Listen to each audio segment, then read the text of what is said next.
Assalomu alaykum. Sizlar bilan Silk Road Flavors kanalida cho'zma lag'mon xamirni tayyorlaymiz.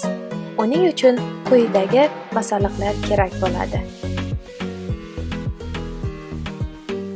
Tuxumni solib aralashtiramiz. So'ng tuz va suvni quyamiz. Unni solamiz va xamirni qorishtiramiz. Yaxshilab mushlaymiz.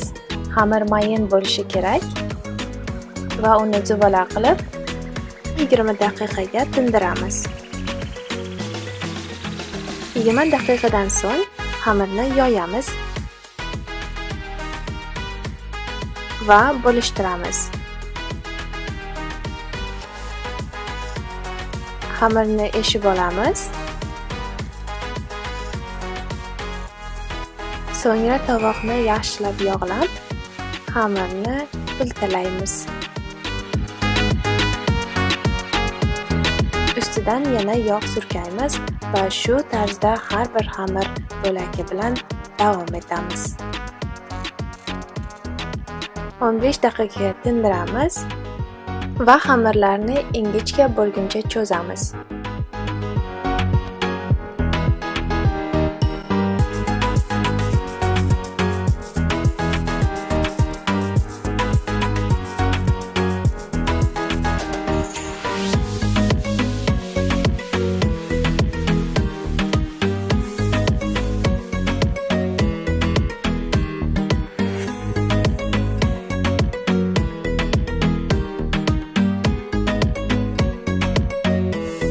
Cho'zilgan xamirni barmoqlarga o'rab olamiz.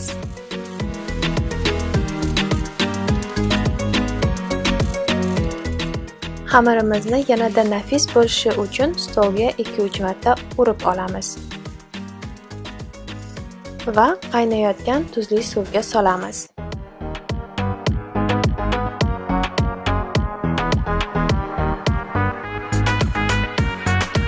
Ikki daqiqadan so'ng pishgan xamirni sovuq suvga solib olamiz.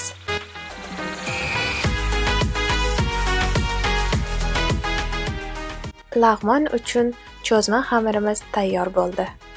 Uyg'ur cho'zma lag'monning qaylasini yuqoridagi ssilkadan topishingiz mumkin.